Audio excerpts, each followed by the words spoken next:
Hello, everyone. Welcome to Scinomix Learning Series, our Lab Insights webinar, Advancing Sample Identification, Permanent Label-Free IDs. Today, we're going to talk about our SmartScribe system. Keep in mind during this, if you have any additional questions, please go ahead and add questions to the chat box, and we will get to those at the end. If you have any other further questions after this, you can always reach out to sales@scinomix.com or give us a call at 314-298-9800. My name is Jason Lindsay. I'm going to be your webinar host. I've been with Scinomix for almost 19 years at this point, and this is by far one of the more exciting things that we've ever done. I'm joined by our panelist, Chris Drake, who has been very integral in getting our SmartScribe system ready for the market. Chris, welcome. Thank you. Hey guys, I'm Chris Drake. I'm one of the project engineers here. Like it's mentioned, I was fortunate enough to work on the SmartScribe project. Got to work on a lot of the internals, some of the laser stuff, some of the gripper stuff, and I've worked with a lot of customers. So I'm going to be your subject matter expert for the webinar. He is definitely the right man for the job today. So we're going to talk about the approach of sample identification. This is the etch once, trace forever. Everyone, this thing is permanent. It's roughing up that panel, making it so that it can't come off, can't rub off. It's not a print. It will not come off. No ink involved. No ink involved. It is directly etched, onto the tube. And with this etching, it takes away the need for label consumables. So on our agenda here today, we're going to check out the challenges of the sample identification, future-ready permanent markings. We're going to do a live demo, so you will actually be able to see our SmartScribe system today operating. We're going to show kind of an overall view of the system moving around. And then the best part of that is the second part of the demo will be actually a camera internally. So we will actually be able to watch tubes get lasered. That's definitely my favorite part. Absolutely. And then we'll go through modern identification strategies. And then at the very end, we will have a Q&A session. So again, while we're going through the webinar, if you have any additional questions, go into that chat box and pose a question, which we'll review at the very end. All right, Chris, you ready to go? Always ready. Let's do it. So with this permanence of the etching, we're looking for people that have really strict collection and down storage where they need to keep those samples labeled. Again, this is permanent. I don't know how many more times we can reference the permanence. Probably a couple more times. Here. Yeah, so we're gonna do our best. Yeah, we're going to mention that a couple more times. So therefore, storage in the extreme temperatures, we're looking for vapor phase liquid nitrogen, liquid nitrogens. You don't have the issue of a label coming off or print for that matter. Harsh chemical handling, again, when people wipe their tubes, some of that can come off. Again, if it is ink jetted or printed onto there, or it can come off possibly a label. We're looking for exposures to moisture and high humidity. So some people use an older type label where if it gets wet, the label just kind of peels off of there. Handling by technicians, just multiple handoffs and workflow interruptions. So if there's issues and that's not labeled, it really affects their downstream processes. So the challenge of this, when it is a possible label on there or handwritten, you're looking at the peeling, the lifting. There's some fading that can happen, and then of course the smearing, and of course that can be from cleaning the tubes, wiping them down. So we're looking for this permanence so that there is no way they can get this off unless they could be that's crazy enough as to try to like sand it off. Yeah, that's probably the only way that they're able to do that. That's about it. Yeah. And so those failures obviously cost companies money, can affect your research. So that misidentification, data loss, regulatory concerns, and downstream processing.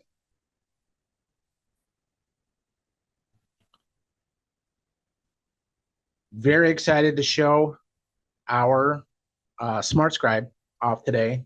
There is a picture of our tube. Again, it is permanent onto that tube.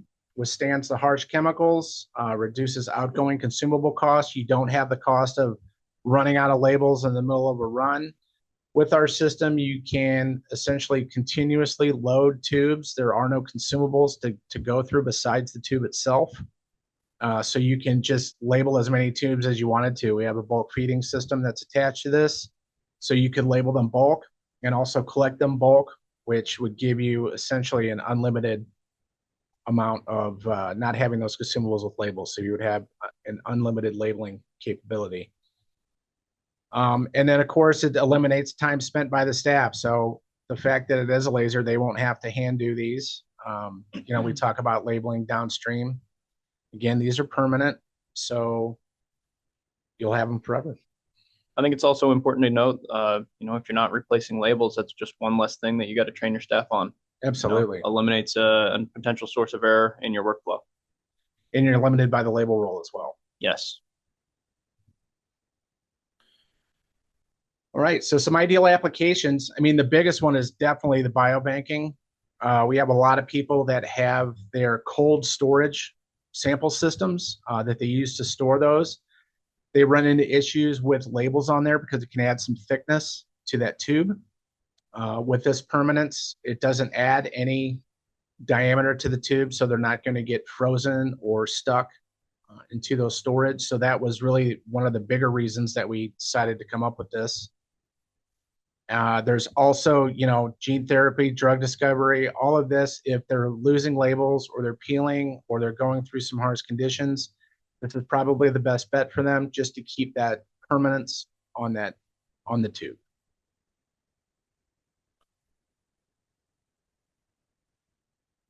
All right, everyone, here it is. Here is our Scinomix SmartScribe. Again, very excited about this.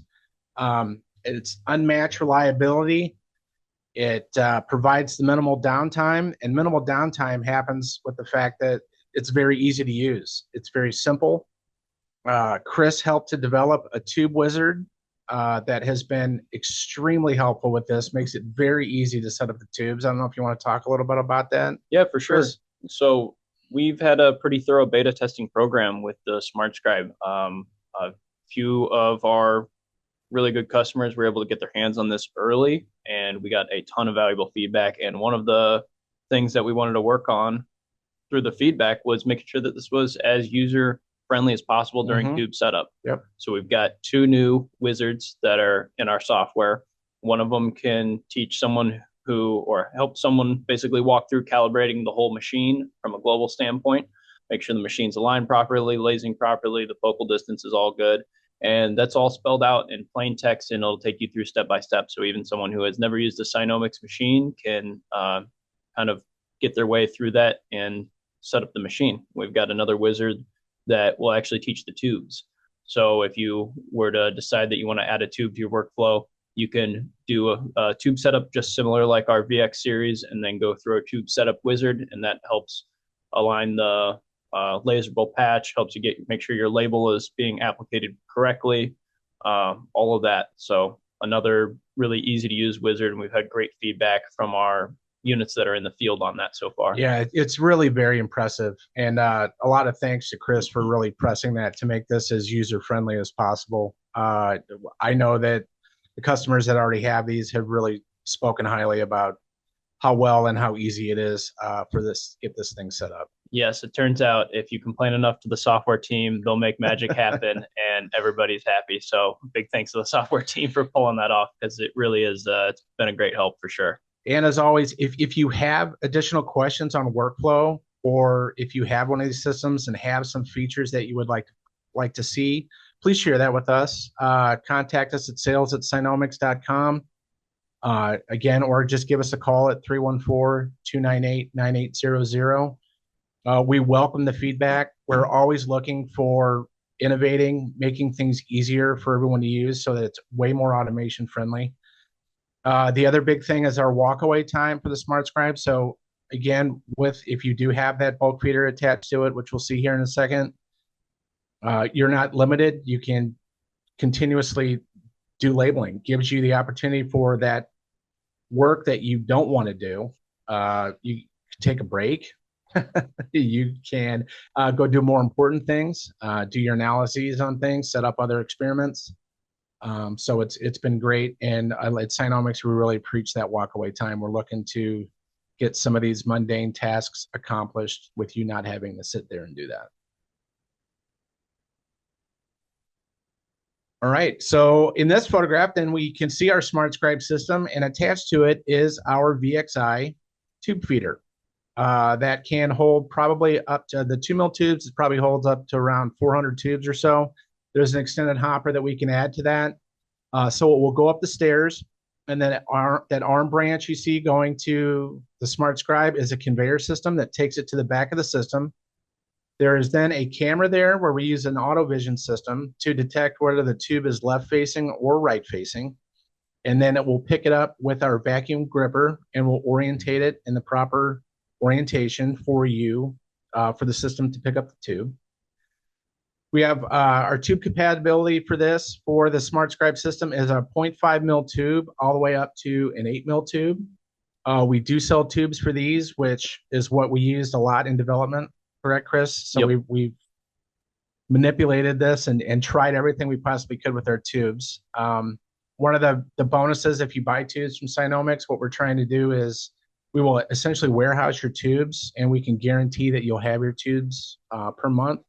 So if you can give us a roundabout throughput or amount of tubes you would like to grab every month, we can make sure that they're released at the beginning of the month, and we can guarantee that you have your tubes.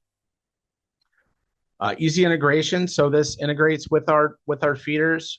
We also have a new feature for this. It's our remote access door. I'm sorry, auto access door to be able to use remotely with an arm to come and grab tubes and add to the system. Again, if you're looking for some type of integrations, please contact us at sales@Scinomix. We're always looking for ideas, and it seems like when a lot of ideas come in, there's a lot of people that need things. So we would love to help you make your lab life much easier. You'll see our features here. So we have our SmartScribe system there with the VXI bulk feeder attached. And then on the left side of the screen, you're going to see the gripper, the vacuum gripper, pick up the tube, orientate it in the proper direction. While we're going to go through this, then Chris, can we talk a little bit about exactly what the laser type of laser and everything? Yeah. So let me get our run going real quick, and we'll talk about the laser. So yeah, we've done a lot of development on this to ensure that this is a class 1 certified laser. So this has been CE marked. We've gone through ETL testing as well. And with it being a class 1 laser, it's just as safe as any laser printer that you have in the office or a laser pointer. So you can operate it without any safety goggles. It's been redundant interlocked on all openings. So you'll see that gripper is going to pick the tube, and it'll go into that opening where it will laze. That opening itself has redundant interlocks. There's a clean out drawer directly underneath that. From a front view, you'll see with a stainless steel handle on the bottom left, and that has been redundant interlocked as well. There are more interlocks in the doors. So if you open any of those clear plastic doors, you will also stop the machine, as well as the e-stop itself is interlocked. So with all of that and the sealing around the laser, this is a class 1 laser, which is great for integration, great from a safety standpoint. You don't need to worry about having a laser safety officer or anything like that on site. So this is just as simple as any laser printer that you'll run into. Yeah, the engineering team has taken great care in making this as safe as possible with the interlocks, so that there are no so-called shenanigans to happen for this. So yep, it's pretty hard to play around with. yeah, if those interlocks are not set, this will not work. So it's been great. So you can see how we were able to pick tubes from the bulk feeder in the back, present them, and laze them. And we're Now going to take you to my screen here, and I'll show you a bit of the software, and you'll get an internal view. So you can see here, this is very similar. It's actually the same software we use on our VX series. Just a newer version to be able to use the SmartScribe. Yep. So this is our internal view, and I'll label 3 tubes for us today. This camera here will show us a inside view of the laser while it's running, which is really cool and my favorite part to look at. I'll make sure that you guys can take a look and you'll be able to see exactly what's going on here. So what you can't see, still same thing. We're grabbing from the bulk feeder, and our tube, our gripper will come over and grab the tube, and we'll position it into this lasing chamber that you see on the left-hand side of your screen. And what we're going to do in there is use one of our cameras, and we'll align the tube with the laser. And then we'll rotate to face the laser and apply that etching directly onto the patch of the tube. So you see, this is the alignment step. We're going to rotate, and you'll see the laser fire. Yeah, so in that laser window, there is also a barcode scanner there. And Chris, they can scan the bottom 2D barcode on the tube as well as use barcode validation.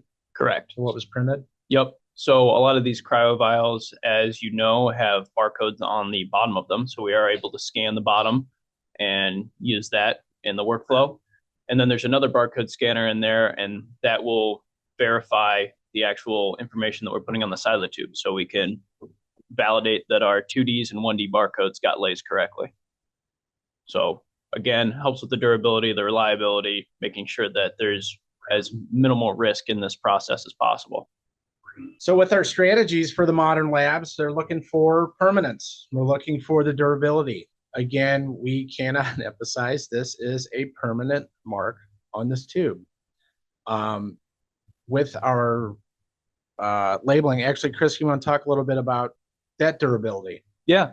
So this is really application specific. I think those of you who have a workflow or an application that calls for this, you know, if you're biobanking, if you have cold storage, a lot of tube handling, or you absolutely cannot have that label come off the tube, this might be a solution for you guys. Labeling, our traditional labeling, you know, we can do high throughput, and it's really suited to medium storage, moderate conditions, maybe not a ton of handoff. You know, a lot of the market is fairly well covered by that.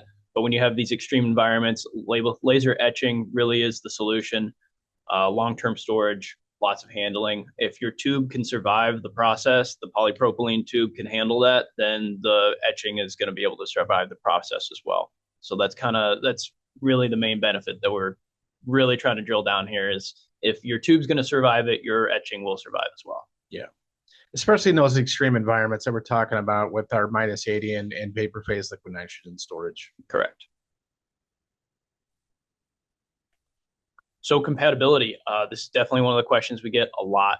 And you can see the bottom 2 tubes on your screen, and those are our blue Scinomix tubes. That's our bread and butter. That's what we've done. As previously mentioned, we've done a lot of testing. I've lasered thousands and thousands of these tubes. Dialing in the machine, making sure it's tuned for that. So that is going to be your lowest risk, and that's a polypropylene tube with a black laser etchable patch.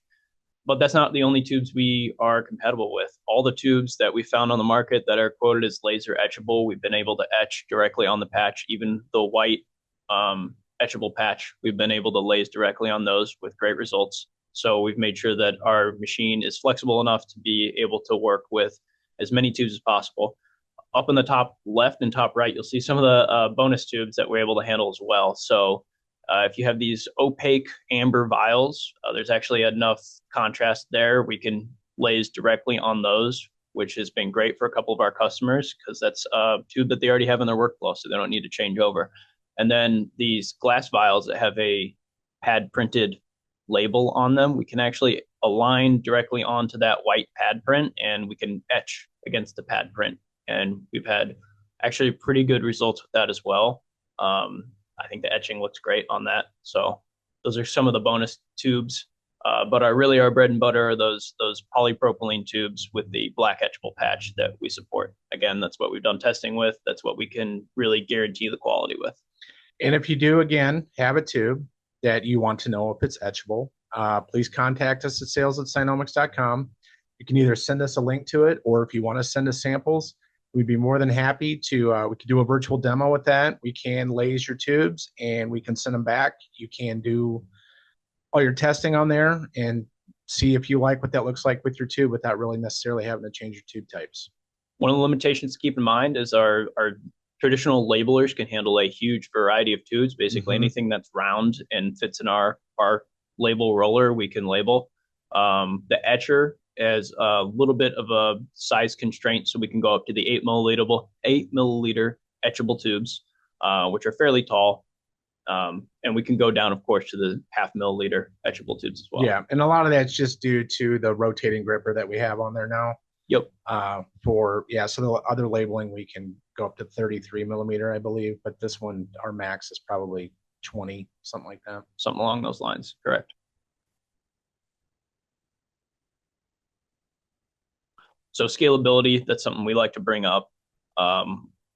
Again, our legacy machines, this is something that we've been working on all the time. We're constantly innovating in this field, trying to make sure that we always have a solution for all the problems that you face. Our traditional labelers, those of you who are familiar know we integrate well. We have our own liquid handling machine. We have weight validation, barcode validation. We can bulk feed, as well as we've got experience and we're play friendly with large scale automation machines. So if you want to put us in a work cell, we're happy to help you guys out with that as well. That's something that we're familiar with.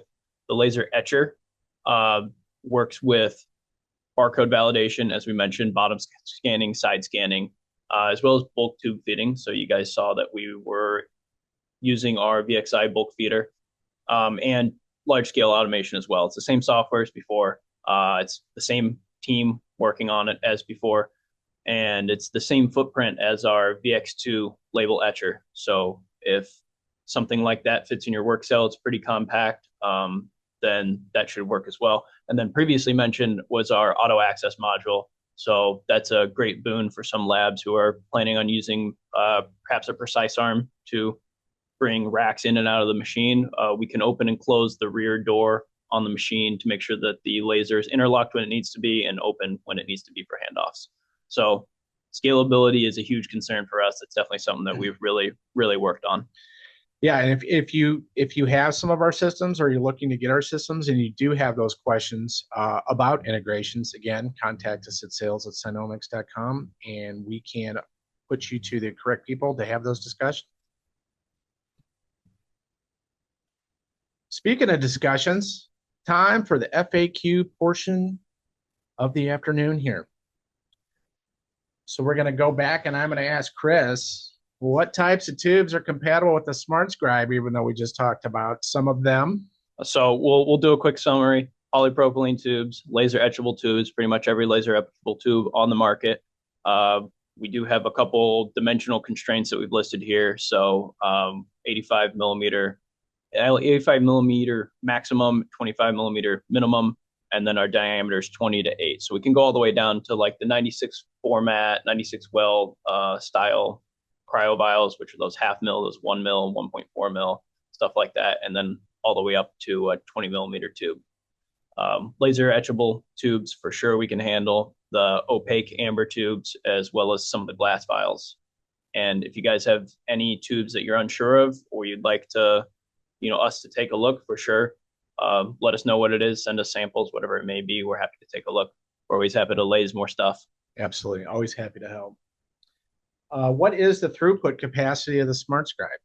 So through our testing, we've seen 250 tubes an hour is a nice conservative number. That's something that, we're not lying to you when you tell us, or when we tell you it's going to be around 250 tubes an hour. If you want to label a lot of information or label the backside of the tube plus validation, you might dip a little bit below that. But if you have those opaque tubes where we don't need to align the patch because we can lase anywhere on there, then you'll definitely see higher throughput, somewhere around 300 tubes an hour. So that's kind of where we're at with the throughput capacity. I think one key thing to mention is, since you're not swapping labels, your effective throughput can be pretty high. If you want to label, bulk to bulk, then you can go, fill the entire hopper and let it run all day, and you don't have to have reminders for swapping out racks or swapping out labels. So. Yep. And then what type of maintenance is required with the SmartScribe? So this is very similar. We actually are using a lot of the same components as our original machines just to keep reliability up. Make sure that our technicians are very familiar with these machines. So we always recommend an annual PM with these machines. We look at belts, change bearings, all that kind of stuff, make sure that everything is working smoothly and you don't have any downtime. The laser unit itself, our laser subassembly, is that lower portion in the machine.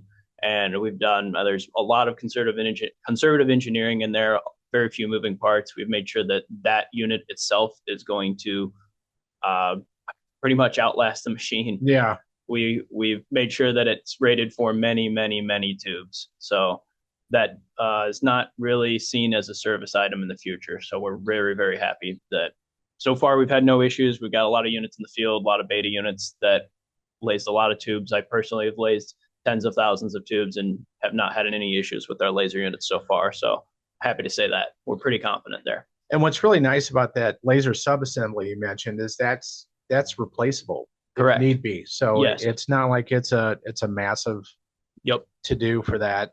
We can swap that out. You go back through your global wizard and get those points set, get that focus in there, and you'd be good to go. Yeah, I think we've even swapped units here in the lab, and I think it's maybe like 15 minutes to get the thing calibrated for a new one. So yeah, if push does come to shove and you guys have issues, we are fully prepared to resolve those very quickly. Yeah, we have a very strong service team, and we also pride ourselves at Scinomix for our customer service. So you are in good hands.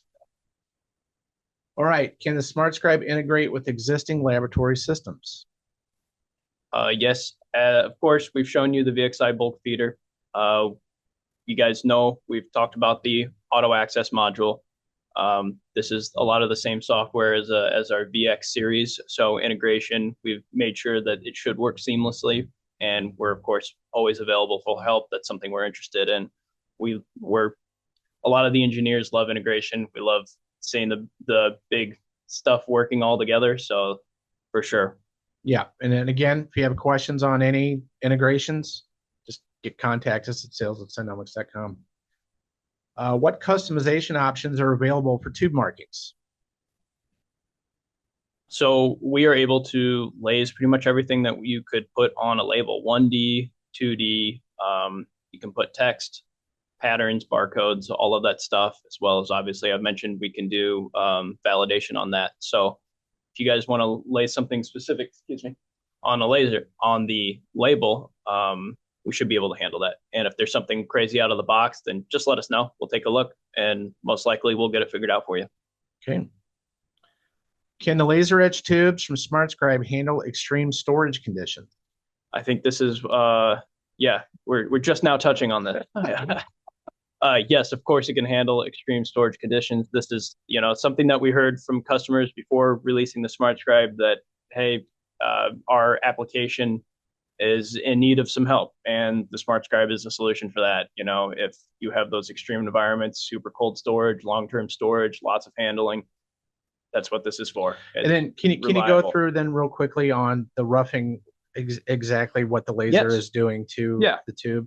So that's another question we get from some of the nerdy people that I love to talk with. But they'll ask, how is that laser turning the tube white? It's a pretty cool process. We laze directly against the plastic, and the plastic almost foams at a micro level. And instead of having that smooth plastic surface that can absorb light effectively, we've roughed it up very, very small microscopically so we can scatter light.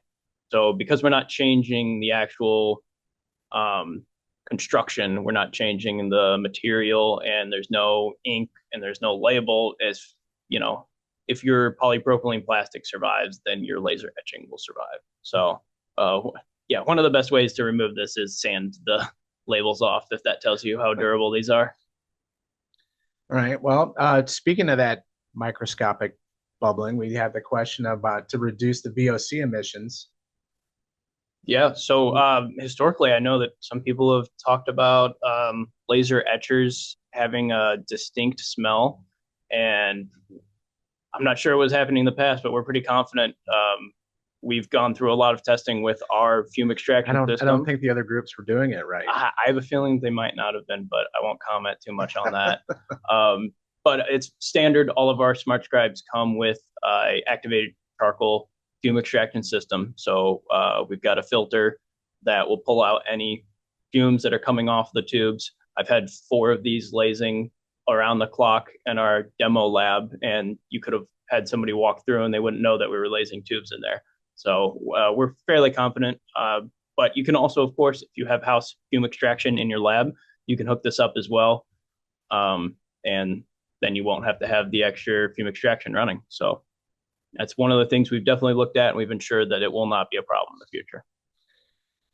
And then our final frequently asked question is, are there restrictions around the etchable patch on the tube?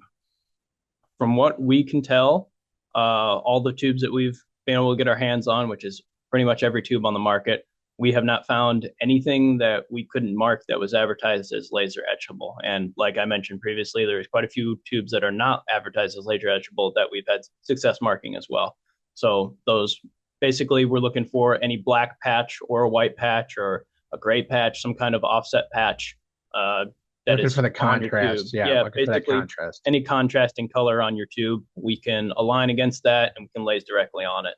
And if you have any out of the box tubes, again, just let us know. We're happy to take a look. We're very happy to have some more tubes to play around with. So, yeah. Awesome. All right. We're down now to our Q&A session. Again, if you have any questions from what we've gone through today, please go ahead and throw those questions in the chat box. It looks like we do have a couple of questions. Oh, quite a few from one individual. Sweet. So we'll go ahead and go through those. All right. So our first question is, can the barcode encoded information be updated if a mistake was made or updated information is required to be in the metadata? So we can change our barcode in the software if you needed to update that. Of course, you can select what you lays on the tube, but after it's on the tube, we've kind of nailed on this. It's a permanent marking. So there's no way to change the marking after it's been laced. Mm-hmm. So this is all prior to. Yeah, yes. That's all prior to. Yes. And a lot of that would be based on a work list. So there is, you could have different information on each tube. Yep. You can use that barcode validation to validate that it was printed and it's going into the correct position. Yep. And then we have software also operates for material management system. So, I mean, it would be, so you would, I don't know your material management system. If it's output, you can have it mapped to the information that we need. So we would need to know the source and destination. So you could do some re-racking with this. You could, you place the tube, you get the rack number, you have the well number. So you have source position, source, well, rack number, well number, destination, rack number, well number. And then you would essentially at that point, the fields that you've created on that label, you would populate with the information that you needed on there. So you could have some type of LIMS create that output file for you. If you need some examples, I'd be happy to send them. You want to contact us at sales@Scinomix.com and we can get you a sample work list. So we got, what is the throughput? How many tubes can be handled all the time without the hopper? So we've got a 6-position deck and we can go up to 96 tubes per rack. So 6 by 96 would be your highest amount of tubes without the hopper. Would be the 588, yeah. Yep. And then if you need, maybe the tubes don't come in SBS racks. If you want a custom rack for this, that's of course something that we can handle as well. All right. And then we had material type, which I think they probably sent this before we got to that, but Yes. It's definitely the polypropylene. The glass we can, but it has to have some type of printable patch on there. Correct. And manufacturers of tubes, anybody who's advertising as laser etchable, as well as those 2 other tube types that we hit on. So opaque, amber style tubes we can lase, and then of course the ink pad printed glass tubes. And then if you have a specific manufacturer that you're requesting, just send that to us and we can validate that either way. Lines, how many lines of text can you place on there really depends on the size of the patch. We have fit quite a bit of information on a couple customers' little positions. It can be less than a millimeter tall if you want to. I mean, you'll have to use a magnifying glass to actually see its clarity because Yes. it is so small. The etching limit is basically human vision. We've labeled during our testing, we've labeled down to where you need to put it under the microscope in order to read it, and it's still legible. It's just not with your eyes. So as your tube will define how many lines of text you can put on it. Yeah, we had a customer that was, I think it was on, was it like an 8 mil tube, I think, and it had just a really tiny patch in a corner. And Yes. I think what was that, 6, 7 lines of text, probably? Lines of text and a QR code. And a QR code on there. So yeah, again, contact us. We can set up virtual demos. If you want to give us some examples, we can go through a virtual demo and actually show you how small that we can make these things. Yeah, for sure. I got a question of screw cap only. It's the cap really doesn't matter. It's really the diameter of picking it up and whether or not it's able to be etched onto. Last question was aseptic use compatible, temperature conditions, example, refrigerated. So I guess meaning aseptically, a lot of these are, I mean, we can etch with product in the tube, correct, Chris? You guys did some testing on some of that? If you are not concerned about contamination of the laser going through the tube, then yes, we've looked at temperature rise. So on our 1/2 mil tubes, we've etched a full etching on the side and saw a temperature rise of 2 degrees in the liquid itself. So temperature rise is not an issue. However, we can't guarantee that the laser does not affect the sample in the tube. Okay. Then I would guess the temperature conditions in refrigerated, I don't know if you mean if the tubes are actually cold. I don't think that would matter. I don't think that we can put the SmartScribe in a refrigerated environment due to moisture. I would say moisture and frost. Yeah, there's some semi-sensitive optics inside. So as long as it's non-condensing. Yep. This really would probably be, depending on what application, we'd love to take a look and see if that's something that we could handle. Okay. If that didn't answer the question, feel free to ask another one, or of course, reach out to sales@scinomix.com. If you ask a good enough question, then it'll get sent to my desk, and then I'll get to do some research on it. So yeah, don't hesitate to reach out. I appreciate all of those questions. That was fantastic. I appreciate you participating. Yes, thank you. So it looks like that's going to end our Q&A session. Of course, again, if you have any additional questions, please contact us at sales@scinomix.com. You can always reach out by phone at 314-298-9800. If you do want to see us in the future, we are going to be at LRIG live. The SmartScribe will be there. Our East Coast rep, Mark Harris, will have the SmartScribe system at the Philly LRIG next week.